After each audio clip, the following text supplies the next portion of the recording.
era la... Sí, pues voy a hablar de la microbiota, esto en el ámbito ginecológico y reproductivo. Obviamente habrá un pequeño solapamiento con Mari Carmen, que ha dicho, alguno con Fernando, pero trataré de que sea el mínimo y de esa parte me voy a pasar lo más rápidamente posible y me enfocaré en aquellas en las que no hay. Fijaros, el título es que habían puesto inicialmente, que algún correo por ahí se ha perdido, es microbiota de la mujer, pero microbiota de la mujer es como hablar de microbiota del espacio o microbiota de yo qué sé. O sea, es una cosa tremendamente compleja y tal, y yo me quiero circunscribir a este tema concreto.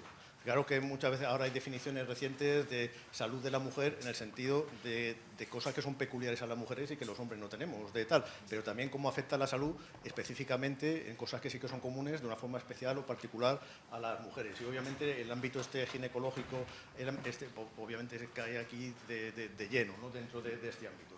Entonces voy a pasar muy rápido porque ya se ha comentado. Pero sí que fijaros que la microbiota vaginal, o sea, la cavidad vaginal, el órgano que es muy peculiar en muchos aspectos, como iremos comentando, obviamente, tanto su funcionalidad, su anatomía y tal, pero también la microbiota que alberga, va cambiando con la edad, obviamente. Aquí la verdad, igual que una imagen que también Beatriz, digo, yo no sé por qué a la gente mayor la representan así como si no pudieran hacer nada, así gordetes y con un bastón. Joder, que hay gente de 80 años que sube 8000, o sea, ¿qué tal? No es la regla general, pero me refiero a que muchas veces se pintan así de esta manera cuando estamos llegando a estas edades. Pero bueno, curiosamente también, dentro de un mismo estado fisiológico, de una misma edad, también ya se ha comentado, hay muchos factores que afectan a las distintas microbiotas y la microbiota vaginal obviamente no es ninguna excepción. Y además lo que tiene de particular también, que esos cambios es que pasan a lo largo de un ciclo menstrual. A lo largo de un ciclo menstrual, pues obviamente hay fase menstrual, fases proliferativas, fases secretoras, y cambian muchas cosas a lo largo de esas fases, pero también ejerce cambios a nivel de la microbiota vaginal. Y fijaros, por ejemplo, que obviamente los estrógenos, la progesterona es tremendamente importante y vamos a hablar un poquito de ello después. Pero, por ejemplo, aparece una palabra aquí muchas veces, en negrita, que es glucógeno. Aparece glucógeno, porque es relevante para los microorganismos que albergan esa cavidad. Entonces, aquí simplemente a modo de ejemplo de un artículo relativamente reciente, aquí veis, por ejemplo, una de estos microorganismos que puede haber en la cavidad vaginal, como Lactobacillus crispatus, un especialista a nivel y tal. Entonces, si hay glucógeno, ¿qué sucede? Pues el glucógeno, hay purulonasas y otras enzimas que son capaces de degradarlos, los degradan, entran a la célula de forma de glucosa, básicamente por la vía del piruvato producen lactato, y eso lo que hace es que haya un ambiente con un pH ácido. Y en el caso, por ejemplo, de microbiotas vaginales dominadas por crispatus, suele ser bastante ácido, por 4 con muy poquito y tal. Pero bueno, esto obviamente también este metabolismo del piruvato puede producir otro tipo de sustancias que puede ser interesante. La propia estructura de los microorganismos y otros compuestos que pueden producir, muchas veces lo que hacen es que compiten con los posibles patobiontes que pueden haber allí, pero que estén a concentraciones bajitas y que no alteren un poco este sistema. Bueno, esto que veis aquí es un ejemplo muy puntual, el Lactobacillus crispatus, pero ya sabéis, hace unos años apareció este artículo en el cual lo que venía a decir es que a nivel vaginal las mujeres se pueden clasificar en vaginotipos según los microorganismos dominantes que tienen en su microbiota vaginal, o esto de los community state types y tal. Entonces, a muy grandes instancias, lo que decían es, en aquel momento, obviamente, como comentaré a continuación, es una visión muy parcial y hay que trabajar mucho más para ver realmente cosas más consistentes, pero decían, bueno, pues el tipo 1 que veis aquí está caracterizado por la presencia o la dominancia de Lactobacillus crispatus, el 2 por Gaserio o Paragaseri, el 3 por Iners, el 5 por Lactobacillus jenseni. Y a este nivel tengo que comentar que, por ejemplo, sobre todo por lo que respecta a Crispatus, Iners y Jenseni, veis aquí, son auténticos marcianos. O sea, marcianos me refiero, hablas con Ravel, con Forni, con la gente que ha trabajado en estos vaginotipos, ¿de dónde vienen? Quiero decir, que solo están en la cavidad vaginal, no están en el intestino, no son y tal, no están en los alimentos, no están en una pareja, no están en el ambiente, son especialistas en el ámbito vaginal. Entonces, ¿cómo aparecen, de qué manera, por qué y tal? Es un gran enigma a día de hoy, ¿no? De tal. Luego hay otro grupo, que es el grupo 4, que no está dominado por lactobacilos, sino está dominado por otro tipo de bacterias, pues Gardnerella, Areostipes, Prevotella, por otros Streptococos, otro tipo de microorganismos. Y fijaros que estamos hablando de estados de salud, o sea, donde una mujer no tiene ningún tipo de problema. Bueno, esto que salía anteriormente, un poco lo que también se ha comentado antes de hablar de la microbiota, que pensar que esto es una fotografía, o sea, una imagen puntual cuando coges una muestra y la analizas. Entonces, fijaros, esta es la misma imagen anterior, pero aquí hay una parte en blanco que lo que veis es, si la quitamos por aquí, te aparece vaginosis bacteriana. Y los casos de vaginosis bacteriana te aparecen una tendencia grande cuando se sigue una población justo en el grupo 4. Vuelvo a repetir que el grupo 4 puede estar totalmente en condiciones normales, pero parece ser, los estudios que hay hasta la fecha, que tiene una cierta predisposición a tener vaginosis bacteriana, candidiasis, otro tipo de problema. ¿Por qué? Porque los microorganismos que tienen, ya digo que son otros, prebotelas, gardnelas, otro tipo de microorganismos, pues estos también utilizan el glucógeno, pero lo utilizan mediante otras vías. Y sobre todo, más que producir ácido láctico, lo que producen es ácido acético. Y además también tienen sialidasas, fucosidasas, que pueden alterar el moco vaginal, el que está en la cavidad y tal. Y el pH suele ser más alto. Antes hablamos de 4, ahora estamos en 5, incluso pHs superiores. Y esta alteración de la capa de mucus, la producción de aminas biógenas, un pH menos ácido, al final del día lo que puede significar es una predisposición, o sea, no que sean un problema por sí mismo, pero puede ser una predisposición a tener otro tipo de problemas. Fijaros que por ejemplo, en el consorcio Steisala, que hay más de 3.000 mujeres participantes y tal, lo que se ve más que vaginotipos o este tipo de tal, son comunidades, o sea, clústeres, grupos de microorganismos que se relacionan entre sí de una manera mejor o peor, también como hacer grupos. Pero esto no deja de ser otra vez una película, o sea, una fotografía, una cosa puntual. Es una muestra de una mujer a lo largo del tiempo.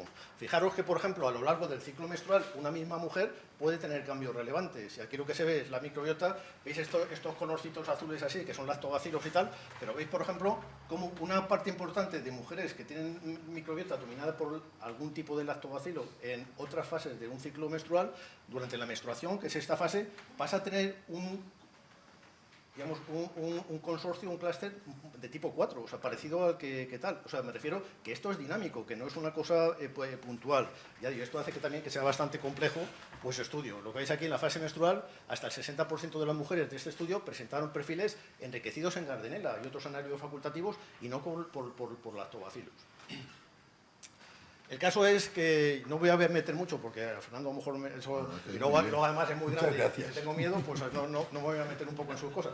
Pero el caso es que la microbiota vaginal, pues por esta importancia que tiene en este ámbito, se ha relacionado con muchas cosas. Se ha relacionado pues eso, con vaginosis bacterianas, con candidiasis, con enfermedades de transmisión sexual, con infecciones urinarias, con enfermedad inflamatoria esta pélvica, problemas a nivel endometrial, problemas ováricos de tal, endometriosis, de lo que hablaré un poquito más en detalle, incluso comparto con poca ganancia, retraso de crecimiento intrauterino, parto prematuro, este tipo de cosillas. Obviamente esto es relevante, pero también es interesante que en estos problemas también puede participar la microbiota intestinal de una forma relevante y la microbiota de otros lugares, como veremos un poquito a continuación. Entonces, la microbiota intestinal también tiene mucho que decir. Tiene mucho que decir, ¿por qué? Porque muchas veces asociamos que en las mujeres el aparato digestivo genitourinario están tremendamente juntos, entonces es más facilidad que haya transmisión de este tipo de microorganismos. Pero también es particularmente por otra cosa, porque los propios microorganismos intestinales ya de por sí ejercen efectos muy importantes a nivel ginecológico. Básicamente a través del estroboloma, por ejemplo. El estroboloma es un término, tiene distintas definiciones, pero una de ellas es el conjunto de genes microbianos que codifican enzimas que están implicadas en el metabolismo de estrógenos.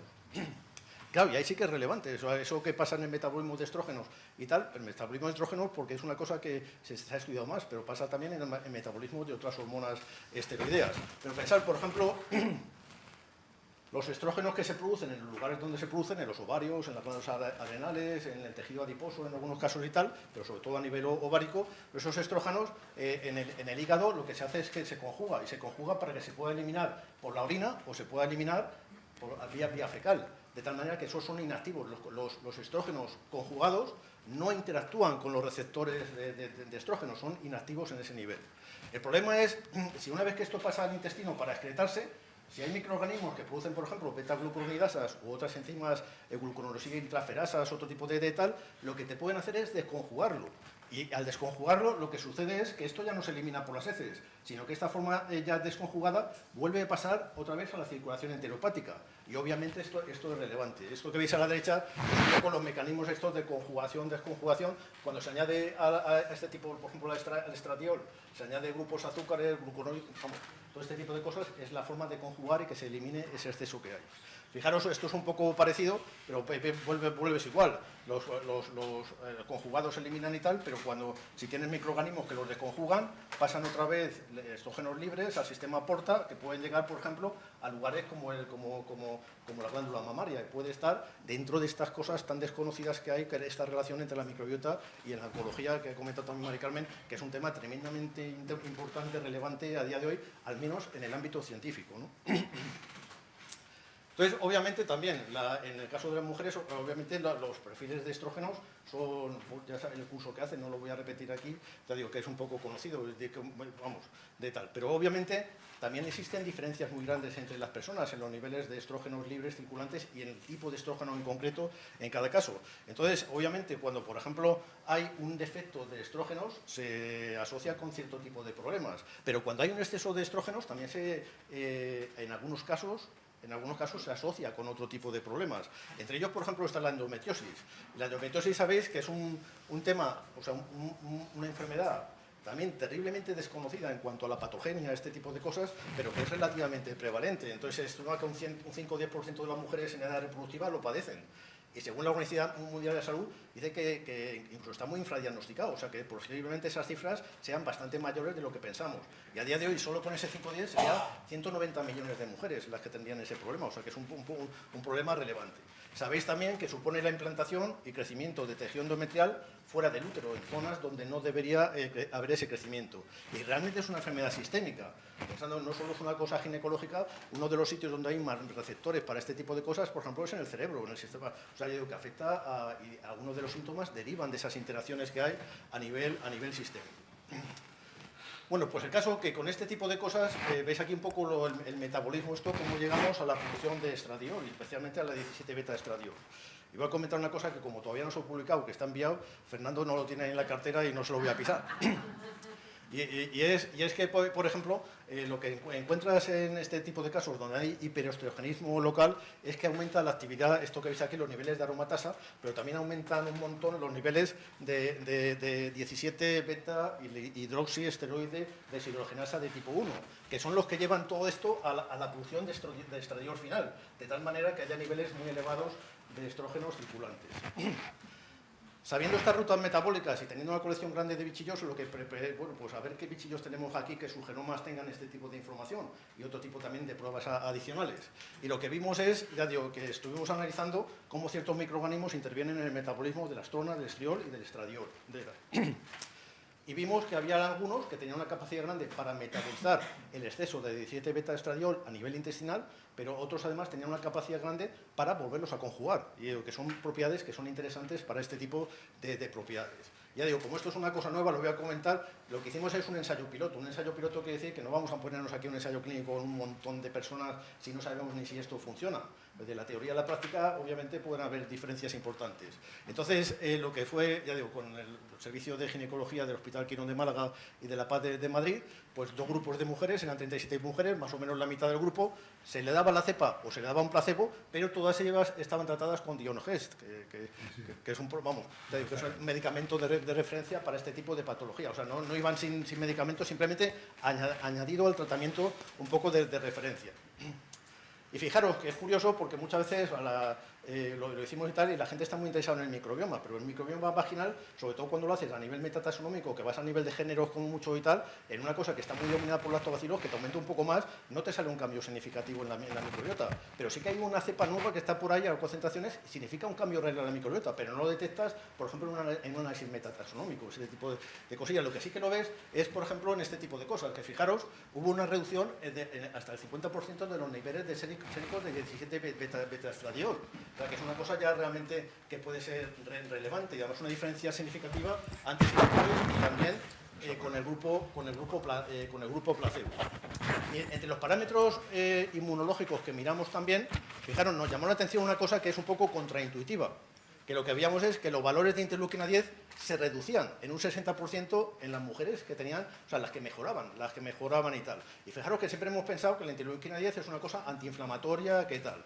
Pero cuando te metes en este campo, que obviamente teníamos nosotros nuestro grupo poca idea antes de empezar con este tema, lo que veíamos es que curiosamente la interleuquina 10, en el caso concreto, en el contexto concreto de la endometriosis, su secreción está aumentada cuando hay implantes ectópicos. La concentración elevada en fluido peritoneal y suero en pacientes con endometriosis, que hay una reducción que provoca la interleuquina 10, un exceso en este tipo de implantes ectópicos, provoca una reducción de la apoptosis, del estroma y tal, y además tiene un papel importante en la fibrosis, en la fibrotización de los implantes, que persistan y que sean más problemáticos. Bueno, el caso es que al final del día, ya digo, la gente está interesada, nosotros, pues en la microbiota, la inmunología y tal, pero al final del día lo importante es qué supone para una persona que tiene este tipo de patología. Y entonces, básicamente, lo que manejaban, y luego en privado, no me lo digas en delante de decir para ponerme rojo, pero luego ya me dices todos los defectos que teníamos en la ciudad. Pero una de las cosas que miramos era pues, el cuestionario este de salud de endometriosis. Pues son 30 preguntas, 5 dimensiones, dolor, con toda la subjetividad que puede tener este tipo de cosas, pero lo que veíamos es, bueno, 0 es mejor calidad de vida, 100 peor calidad de vida, pues básicamente es un score que se hace entre este tipo de problemas.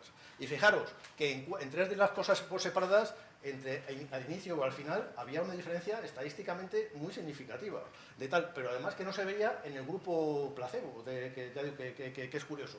En el dolor, la sensación de impotencia ante algo que no sabes muy bien cómo, que te está causando dolor y que este tipo de cosas, el bienestar emocional y el global de esta puntuación. O sea, hay una diferencia importante, y sobre todo en las mujeres, cuando las ves y te lo comentan, dices, es que es una cosa que ha mejorado, o sea, que me ha mejorado la vida. Este tipo de cosas. Bueno, con esta cosa vengo a decir que bienvenida a la segunda parte, ¿no? a la reproductiva, ¿no? Entonces, esta microbiota reproductiva, un poco lo que tiene el objetivo final es que haya un niño a término sano, este tipo de cosillas. Bueno, pues el caso es que también la microbiota, hemos visto, y ayer lo comentaron y lo van a seguir comentando, lo relevante, el impacto que tiene para nuestra salud, todo ese tipo de cosas, pero había una esfera, como es la reproducción, que parecía como una especie de burbuja en la cual los microorganismos nuestros no tenían nada que decir, ni los intestinales, ni los vaginales, ni los orales, ni ningún tipo de cosas. Y un poco esta barrera es la que se ha roto también en los últimos años. Y tal, ahora comentaré un poquito más en detalle. Sabemos que los microorganismos pueden jugar papeles relevantes para la reproducción humana. Y ahora os voy a comentar, pero para que te reproduzcas, lo primero es que hay que tener un embarazo. Y sabéis también que hay un porcentaje creciente de infertilidad de origen desconocido, o sea, que no responde a ninguna causa. Nosotros en este tema empezamos con mujeres con abortos de repetición por un motivo que voy a comentar en la siguiente diapositiva. Pero tienes abortos de repetición y casos en los que no ha habido, o por lo menos no ha sabido esa mujer que ha tenido un embarazo nunca. Os comentaba que entramos en ese tema por el tema de los niños prematuros. Se ha comentado anteriormente, sobre todo los prematuros de menos de 28 semanas o de menos de 1000 gramos al nacer, es un tema con el que hemos trabajado en los últimos 30 años, sobre todo con el Hospital 12 de Octubre de Madrid, más puntualmente con La Paz y con algunos otros centros de Madrid y de fuera de Madrid. Entonces, curiosamente, cuando empezamos con el tema, por personas que trabajaban en el hospital, pediatras, ginecólogas, enfermeras, matronas, las personas que teníamos relación y tenían abortos de repetición. Y dice, bueno, ya que miráis eso, pues a ver si me miráis estas cosas, ¿por qué tengo este tipo de cosilla y tal? Bueno, pues el caso es que lo que vimos es, curiosamente, que hay ciertas cosas que tienen en común las mujeres que tienen niños extremadamente prematuros con aquellas que tienen abortos de repetición. O sea, siendo cosas un poco diferentes, pero tenían ciertos puntos en contacto. ¿Sabéis? Infertilidad de origen desconocido, pues eso. He hablado primero de aborto de repetición, esto es las definiciones estas que hay, infertilidad, todo ese tipo de cosillas y tal. Lo que comentaba que sí que ha aumentado de una forma importante en los últimos años y hay muchos condicionantes que pueden estar detrás de esto. Hay un montón de causas de infertilidad en mujeres, hay un montón de causas de infertilidad masculina, pero fijaros, cuando se analizan este tipo de problemas, más del 50% de los casos no se encuentra que ninguna de estas causas esté entrando en ese problema concreto. Hay tratamientos de infertilidad para mujeres, para hombres, para lo que sea, tratamientos y tal. Pero al final el éxito de la fecundación in vitro, por ejemplo, como última instancia que se recurre, que se utiliza varias veces, va por franjas de edad, pero incluso en las edades más jóvenes, a lo mejor 35, 38 años, porque normalmente se recurre a ello cuando ya las edades son un poco más mayores, fijaros que la tasa de éxito es relativamente baja. Estamos hablando de 1 de cada 3 intentos, ¿no? en fecundación in vitro. Bueno, fijaros que cuando en este ensayo, hemos acabado ahora el tercer ensayo clínico, pero tenemos en total unas 500 participantes entre los distintos y tal, o sea que ya es un número y tal. Pues fijaros que tuvimos acceso al historial médico de todas las participantes. Y una cosa que te llama la atención, a lo mejor es también intuitivo, que a lo mejor no es que esto no te llame mucho la atención, pero me refiero que en porcentaje y en las P son valores bajísimos lo que salen.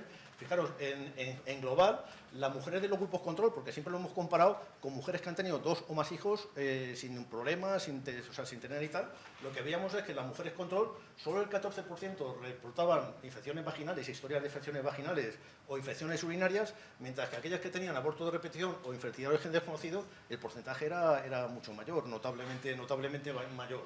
Y lo más curioso de todo es que también había una diferencia grande entre aquellas personas que habían recibido antibioterapia y lo que te llamó la atención en muchos casos es en la que recibían antibioterapia por problemas de garganta, nariz, oídos, ese tipo de cosas, por problemas también urinarios, pero lo recibían durante la etapa esta prepuberal, puberal, todo ese tipo de cosas.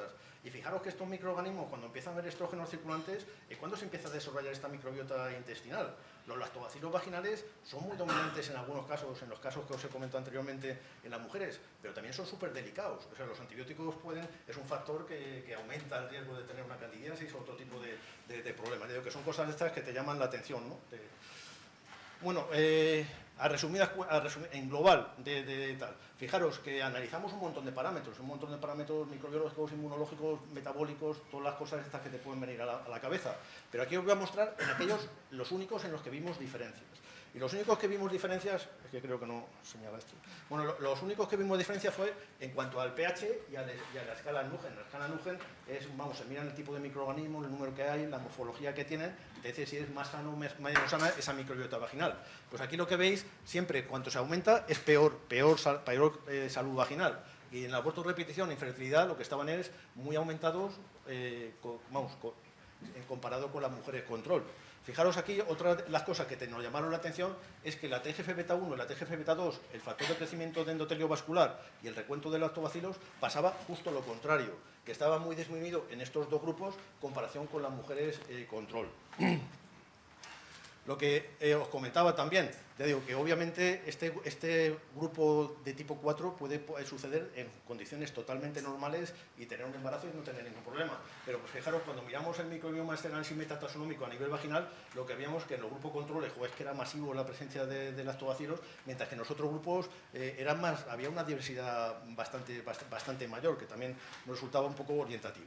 Bueno, fijaros también la importancia de que haya un pH ácido a nivel vaginal, que también es de estas cosas curiosas que cuando lo vas analizando son como piececitas de un puzzle que vas colocando y al final te dices, pues la verdad que hay una foto maja. O sea, ya digo, los lactobacilos en muchos casos, esos grupos que os he comentado, son muy dominantes en el ámbito vaginal, crean un ambiente bastante ácido y vuelvo a repetir, este ambiente ácido va a ser relevante para lo que os comentaba. ¿Por qué? Porque estos microorganismos inducen cambios a nivel endometrial. Por una parte, aumenta la concentración en la segunda parte del embarazo, me refiero a partir de la segunda parte que el cuello uterino está abierto fisiológicamente, por si hay un embarazo, pues va a suceder en los oviductos, todo este tipo de cosas. Pues fijaros, a nivel endometrial, el tejido linfoide asociado al endometrio, lo que sería el sistema inmunitario endometrial, produce cantidades muy elevadas inducidas por este tipo de bichillos, por estos cambios, concentraciones muy elevadas de factor de crecimiento de endotelio vascular. El factor de crecimiento de endotelio vascular es fundamental para que haya una angiogénesis y vasculogénesis, que se creen vasos sanguíneos para alimentar un embrión, porque hasta la semana 12 que empieza a funcionar la placenta depende de las interacciones entre el endometrio y el embrión. Entonces es una cosa que es relevante. Pero lo más curioso de todo es que simultáneamente pasa lo mismo con la TGF-beta1 y la TGF-beta2, que entre otros mecanismos es uno de los grandes mecanismos de tolerancia y tal. Y fijaros que un embrión es una cosa muy rara para el sistema inmunitario endometrial, porque tiene proteínas tuyas, pero tiene proteínas de otra persona, se considera un halo injerto y el mecanismo normal sería de rechazo, o sea, que se pusiera en marcha las células NK, linfocitos T supresores, todo este tipo de cosas, ¿no? Bueno, pues lo curioso es que en presencia de concentraciones elevadas de TGF-beta 1 y 2, esos mecanismos se detienen y permiten que pase algo que no pasaría de forma normal. Es curioso también fijaros, cuando me miran los perfiles inmunológicos, tú puedes medir 50 citoquinas, quimioquinas y tal simultáneamente, pero nunca puedes medir simultáneamente los niveles de TGF-beta 1, 2 y 3. ¿Por qué? Porque no se produce de forma biológicamente activa. Para que sea biológicamente activa, tienes que hacer un tratamiento ácido. Solo tras un tratamiento ácido tiene una configuración que es biológicamente activa. Bueno, pues a nivel humano hay dos lugares donde hay concentraciones particularmente elevadas de TGF-beta, tanto 1 como 2. Uno es en el calostro y en la leche. Y claro, el calostro de la leche, fijaros, pasa por un sitio que es ácido, que es el estómago del niño, de tal. Bueno, pasa por allí y tal, y es importante porque el niño recién nacido, un neonato, tiene que tolerar cosas que no ha tolerado, o sea, con las que no ha visto previamente, ¿no? Bueno, pues y fijaros, el estómago es ácido porque producimos ácido clorhídrico, todo ese tipo de cosas. Bueno, pues a nivel, el segundo órgano, el segundo lugar, muestra biológica más que órgano, donde hay concentraciones muy elevadas de TGF-beta, es el semen. Claro, y el semen tiene que pasar por un sitio ácido, que es la cavidad vaginal, pero en este caso es el único órgano humano que tiene un pH ácido como consecuencia de la actividad metabólica de los microorganismos que tienes allí. O sea, la relevancia que tiene esta microbiota desde el punto de vista reproductivo, o sea, que puede tener un interés importante. Y luego es curioso también porque la expresión de... del TGF-beta 1,2, la expresión del factor de crecimiento de endotelio vascular están ligados entre sí. O sea, que luego en la práctica, ya digo, si se expresa uno más, el otro también se produce más. O sea, estas cosas y tal. Bueno, pues en el laboratorio también, por deformación profesional, como tenemos un montón de cepas de tal, lo que preguntamos es si teníamos cepas que tuvieran esas capacidades de producir concentraciones elevadas de factor de crecimiento de endotelio vascular y de producir cantidades elevadas de TGF-beta 1 y beta 2. Y teníamos, de toda la colección, teníamos dos candidatos a eso. Bueno, pues los dos candidatos, lo que, fijaros, hicimos, ya hemos acabado el tercer ensayo clínico y tal, y directamente, luego os daré las cifras, pero es que es curioso. Bueno, había mujeres que tenían embarazo y mujeres que no. Y cuando comparas las que han quedado embarazadas con las que no han quedado embarazadas dentro del ensayo, dándole con un placebo, todo lo que queráis, lo que veis es que las que sí que se habían quedado embarazadas, el pH o el valor de Nugen había bajado, se había normalizado de una forma tremenda, mientras que las que no habíamos sido capaces de lograr ese cambio. Pero fijaros, en la TGF-beta 1, la TGF-beta 2 o el factor de crecimiento del endotelio vascular es incluso más marcado. En aquellas en las que habíamos logrado que aumentara de una forma importante, había un embarazo, mientras que aquellas que es un poco ese tipo de cambio no lo habíamos hecho. En la concentración de lactobacilos igual. Pues fijaros, estamos hablando, pensar que os comentaba antes, y esto es una de estas cosas que incluso nos sorprendió a nosotros mismos, pero bueno, también es una de esas bolas de nieve que pasan y que la gente se entera, sale estos ensayos y ahora tenemos allí gente que viene todos los días a ver si se le puede, como si fuera Lourdes. Pero bueno, así más o menos. Pero el caso es que fijaros que, por ejemplo, tenemos una tasa, en los tres ensayos de forma media, una tasa del 80% de embarazo a término en mujeres con abortos de repetición que ya han ido a reproducción asistida de forma reiterada. Un 60% en los casos de infertilidad de origen desconocido. O sea, el doble que los embarazos. Mientras que, por ejemplo, en el grupo control, que si llega a su grupo control, tenemos un 26% de embarazos. O sea, que las tasas son realmente diferentes. Con esta imagen, rápidamente, solo me quería referir a que la microbiota del tracto genital, genitourinario masculino también es importante para este tipo de cosas, igual que es importante para las infecciones vaginales, para la vaginosis, que a veces se mira a las mujeres y no se mira a la pareja y tienes un foco ahí transmisor permanente. O sea, si pasa, Rosa, si pasa eso con los dedos, pues imagínate qué pasa con otras cosas, ¿no? O sea, lo que se puede llegar a transmitir de tal. Bueno, pues el caso es que lo mismo, a nivel de uretra, vesículas seminales, próstata y tal, lo que existen son concentraciones a veces elevadísimas de estafilos, de streptos, de enterococos, de todo ese tipo de bichillos, y a veces sin que un hombre tenga ninguna molestia. Y esto, aunque sea un poco penoso desde el punto de vista corporativo masculino, pero lo voy a tener que decir, una pareja masculina a una mujer le puede transmitir desde el punto de vista microbiológico cualquier cosa que le venga mal y ninguna que le venga bien. De tal, no hay lactobacilos en esos órganos y tal. Si encuentras un lactobacilo en una muestra masculina es porque ha habido una relación sexual reciente, pero no porque exista de forma natural. Ya digo que eso también hay que tenerlo en cuenta. Bueno, rápidamente os comentaba, durante el embarazo, una de estas diapositivas que suelo poner habitualmente, hay un montón de cambios que son tremendos. Os dice, joder, ¿cómo casi todo siempre sale bien con los cambios que son tremendos, estas cosas que suceden? Pero esto es a nivel de embrión de feto, pero a nivel de mujer hay adaptaciones en todos los órganos, en cualquier sitio que tal. Tejidos, órganos, sistemas, aparatos, todo lo que queráis de decir. La chorrada que viene a continuación está basada en mi historia personal, pero bueno, digo que los hombres a estas edades también solemos adaptarnos a esto. El problema es que después del embarazo no se nos va. Bueno, el caso es, comentaba, Mari Carmen lo ha comentado también, la importancia de la microbiota oral. La microbiota oral a veces es una de estas cosas que lo tenemos ahí un poco postergada, pero es una cosa importante. No es lo mismo que una adaptación, bueno, cuando en un embarazo tengas una gingivitis, que tengas un problema, que es una cosa relativamente común durante el embarazo, pero que partas de un embarazo con una enfermedad periodontal, que entonces eso sí que se ha relacionado. Siempre los estudios son difíciles de encontrar asociaciones tremendas, pero sí que se asocia cada vez con más fuerza con problemas negativos durante el embarazo, con mayor riesgo de preeclampsia o mayor riesgo de diabetes gestacional o mayor riesgo de tener un parto prematuro, este tipo de cosillas. Simplemente lo dejo ahí porque es relevante. La microbiota intestinal, joder, pues también es súper importante, y solo voy a poner un ejemplo, que pensaba que Mari Carmen lo iba a comentar, lo has dicho así un poco menos más que los ratones, y me lo has dejado esta diapositiva, la puedo soltar, que no la cambio. Y es lo que comentaba, durante un embarazo hay algo parecido a un síndrome metabólico, se aumenta el peso y tal, o sea, que digamos que pasa algo parecido a lo que me pasa a mí y a las personas como yo. Pero el caso es que ves este estudio que se hizo en comparación con varios países y tal, y lo que trataron de ver es que, bueno, en el embarazo también hay una cosa parecida a lo que hay en un síndrome metabólico. Entonces, hay una relación entre los cambios en la microbiota intestinal y cambios metabólicos, también teniendo en cuenta que la microbiota intestinal también se ha relacionado entre uno de estos factores que está asociado al síndrome metabólico. Y la verdad que lo que hicieron fue bastante interesante, que fue coger muestras de heces en mujeres en el primer tercio de embarazo y mujeres en el último tercio, en el tercer tercio de embarazo.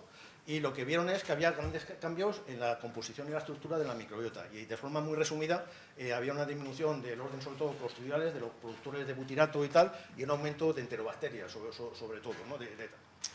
Y al mismo tiempo aumentaban los marcadores de inflamación a nivel inmunológico y tal, ya digo, algo parecido a un síndrome metabólico.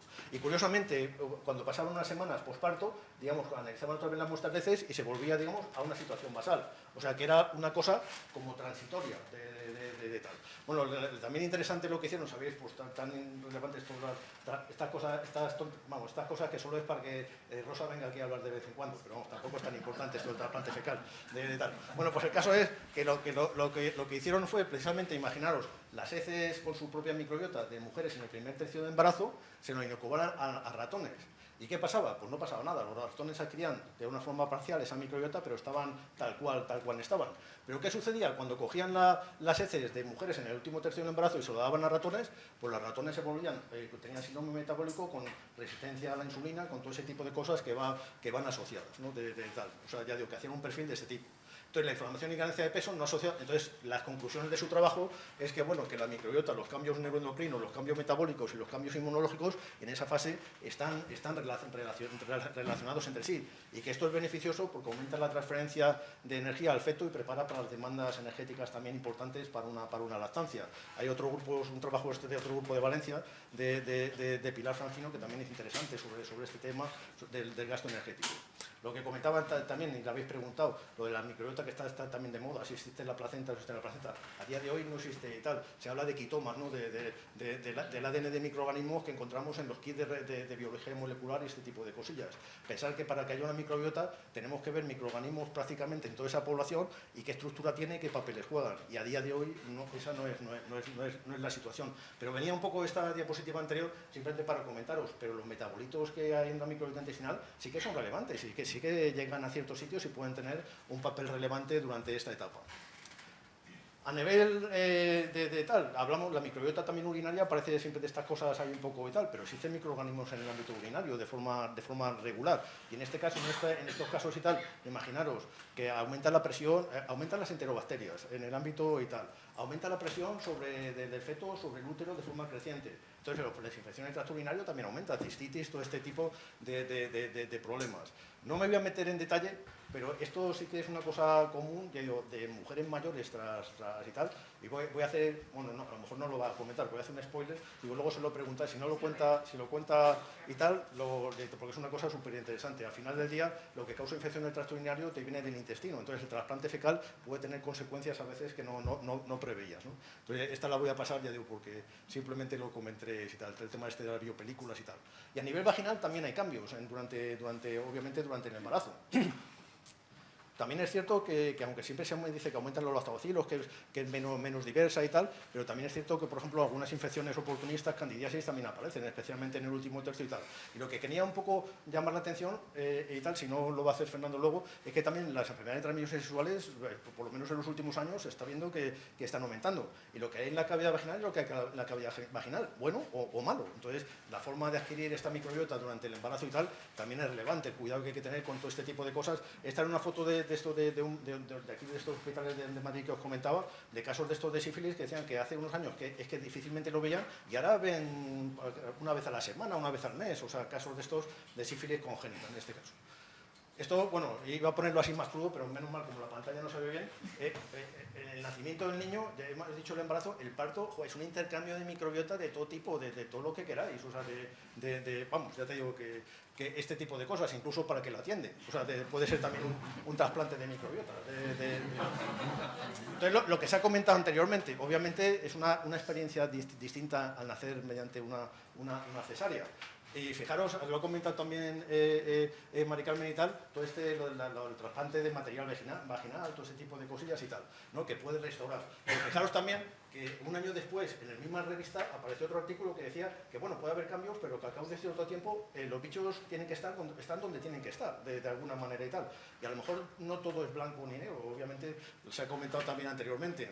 En un par de trabajos que participó, veis aquí Mireia Valles Colmer, y en uno de ellos Mari Carmen también, su grupo participa, lo que vieron es esto que os ha comentado, a nivel de cepa, cómo hay transferencia de microorganismos. Y entonces, claro, que la diferencia a lo mejor no es que tengas vaginal o cesárea. Si tú tienes vaginal, pero tienes profilaxis y tal, pues resulta que a lo mejor el efecto puede ser parecido. O sea, que cada caso puede ser un mundillo, y hay otros factores que hay que jugar papel relevante. También se ha comentado, obviamente, de una forma intuitiva, ves que la madre es la principal fuente de microorganismos en esas etapas de la vida, o incluso su microbiota intestinal, el impacto que ha tenido durante el embarazo. Entonces, tu hijo no solo hereda el color de los ojos, quiere decir que no solo hereda los genes que tenemos humanos, que eso obviamente son fundamentales, que si no, no estaríamos aquí, pero sino también los microorganismos que va a estar transfiriendo. Entonces, la lactancia también ya se ha comentado y ahí no voy a decir absolutamente nada. Sí que os iba a comentar una cosa, un resultado de esto también, de estas, como las bellas durmientes que tenemos ahí en el laboratorio. Y por ejemplo, durante muchos años, desde hace 25 años, trabajamos en un programa de salud materno-infantil en África subsahariana. Y claro, ves todo tipo de cosas que aquí no se ven.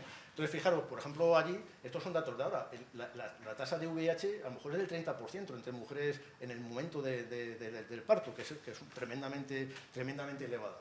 Bueno, pues lo curioso es que allí todavía, sobre todo en ciertos lugares, que no tienes acceso, por ejemplo, a agua potable. Si no tienes acceso a agua potable, no le vas a dar una fórmula infantil porque el niño se te va a morir de diarrea, de tal. Entonces, ya digo, ese tipo de cosas existen. Entonces, la OMS lo que recomienda es que si no puedes darle un sustituto y de una forma correcta y tal, que incluso aunque sea VIH positiva, le des lactancia, porque en un riesgo-beneficio es menos probable que tengas un problema por la transmisión del VIH que por morirte de diarrea, de malnutrición o de enfermedades respiratorias, por ejemplo, ¿no? Entonces, lo más curioso que tal es que veíamos mujeres ya no VIH positivas, o sea, con recuentos brutales de células de VIH, de CD4, de todo lo que quieras, sino mujeres con SIDA, o sea, con SIDA clínico, de tal. Y lo que veías es que en la inmensa mayoría de los casos, los niños, a pesar de que habían nacido por parto vaginal y le estaban dando el pecho, los niños no eran positivos, eran negativos. Y lo más curioso es que entre 115 mujeres encontramos un bichillo común a muchas de ellas, que cuando analizamos los genomas, que también fue de los primeros genomas que tuvimos, fijaros, lo curioso es que tenía una proteína que imitaba al receptor de la proteína GP120 en las células dendríticas. El VIH, cuando llega a una mucosa, por ejemplo, a mucosa intestinal o a mucosa vaginal, tiene que ir rápidamente a las células dendríticas. Entonces engaña a estas células dendríticas, las células dendríticas lo presentan los linfocitos y ahí ya sí que tienes un problema importante, porque ya se difunde y tal, ¿no? Bueno, pues el caso es que había bichillos en el ámbito vaginal y en el ámbito intestinal que eran capaces de engañar a este. O sea, se ponía... interaccionaba tanto con esta proteína GP120, que son estas espinitas que tiene el VIH por fuera, porque son las que interactúan con las células dendríticas. Bueno, pues el caso es que simplemente la bloquean, son capaces de bloquearla, de tal manera que si lo bloqueas, el VIH de forma libre no es infeccioso durante mucho tiempo, en segundos pierde la viabilidad. Y de estas cosas curiosas también que aparecen por ahí de vez en cuando. Bueno, quería comentar, esto yo creo que los grandes traumas de la humanidad empiezan cuando somos así, ¿no? cuando te encuentras esto que tienes aquí arriba, menos mal que luego no lo recordamos, pero imaginaos hay miles de tal haciéndote estas cosas. Viene un poco esto porque también ya se ha comentado, quiero decir que la transmisión madre-hijo es tremendamente importante, pero la transmisión de microorganismos viene de cualquier sitio, o sea que no se pueden poner puertas al campo como el que dice. Comentaba antes Mari Carmen también, un poco los estudios que han trabajado ellos y tal, digo, de esa transferencia, que a veces cuando, por ejemplo, cuando una mujer tiene profilaxis intraparto de cesárea, a lo mejor la pareja complementa ese tipo de tal, pero sobre todo también la importancia de los hermanos, la importancia de los compañeros de guardería, que chupas todo de una forma, eso sí, totalmente comunal, tal, todo ese tipo de cosillas pues es muy relevante.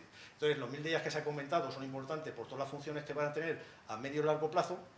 El caso es que lo que sí que vemos a relativamente corto plazo es que hay un cambio transgeneracional de microorganismos en cuanto a sus propiedades. Se ha comentado antes, por ejemplo, que la leche es muy rica en estafilococos, estreptococos, casi de cualquier especie, y la humana no es una excepción. Pero el caso es que cuando ves muestras de estos países y tal, de aislas estafilos o estreptos, son unos benditos, son sensibles a todos los antibióticos, no tienen factores de virulencia y tal. Y en cambio coges aquí muestras y tienen de todo, son unos charracos tremendos. O sea, se llaman igual, pero no es lo mismo, a lo mejor esa forma, ¿no? Esto que comentaba y tal. Entonces, fijaros, para acabar ya, en un par de minutillos, esta imagen que se suele poner de esta típica y tal, ¿no? Que dice, bueno, pues el caso es que con todas las medidas de salud pública que han sido tremendamente relevantes y siguen siendo tremendamente relevantes a día de hoy, digamos, hemos acabado, entre comillas, ha disminuido mucho la incidencia de las enfermedades infecciosas clásicas, que algunos no las conocemos, no sabemos su relevancia porque no las hemos vivido, pero si preguntan a nuestros padres o a nuestros abuelos, se llevaba mucha gente por delante, ¿no? El problema es que, sabéis también, pues esta curva de enfermedades autoinmunes, de base metabólica, que digamos que ha habido un aumento paralelo. Y esto a veces se utiliza en argumentos, digamos, de doble dirección. Y dice, bueno, pues la microbiota nuestra no puede ser tan buena, porque si tenemos más enfermedades de esta y tal, muy buena no será. Y entonces a veces dice, bueno, la microbiota esta de los países del África subsahariana tampoco será tan buena, porque hay una mortalidad materno-infantil brutal, o sea, hay problemas parasitarios de esos tremendos, ¿qué tal? Entonces yo creo que un poco lo bueno es buscar lo bueno de los dos mundos, es decir, lo que hemos ganado no lo perdamos, pero a lo mejor la microbiota se puede cambiar de alguna manera, que no tenemos la clave a día de hoy para que se parezca más a la que teníamos anteriormente, ¿no? Y que le afecte menos este tipo de cosas. Y ya digo, para acabar de ver, esto de cuando vas a estos lugares, la verdad es que te vuelves a la tierra, ahí sí que pisas tierra rápido, que ya no te quejas tanto de los problemas con los que nos quejamos habitualmente. Esto, fijaros, es un sitio de estos, donde esto es el servicio más rápido que hay para llegar a un hospital. Me refiero, es más rápido, que hay gente que atraviesa 30 kilómetros de zona semidesértica con una carretilla, con una mujer que está ahí, que tiene un problema, un parto de estos totalmente distófico de tal. Pero bueno, esto que veis, esta carretilla, esto que os comentaba, estas imágenes que veis, ya digo que son y tal, pero es para llegar aquí, a un sitio como esto. Y si veis, si os fuera no os gusta, dentro os gustaría menos, porque dentro es así. Pues, fíjate que cuando comentaba también los bichos estos que aparecen y todo ese tipo de cosas, es que estas cosas que pasan de tal. Tecnología punta. O sea, yo no sé si vamos, a veces queja, joder, que he tardado una hora en hacerme la ecografía y tal, pero me refiero que esto es tecnología punta en esos lados, que hay mucha gente que no tiene el privilegio de llegar a que alguien le tal. Esto que os comentaba aquí, que esto es tremendo, que son las fístulas estas que se producen. Aquí hay un exceso de cesáreas, pero lo pongo el domingo por que me viene mejor. Allí es que no hay, no hacen ni tal. Entonces, estas fístulas que hay es que arrasan con todo, estás pariendo 4 días y luego mucha gente muere, pero las que no mueren suelen tener secuelas así a largo plazo, ¿no? Entonces, lo que os comentaba, en cualquier caso, todo lo que hemos comentado, lo que va con la final,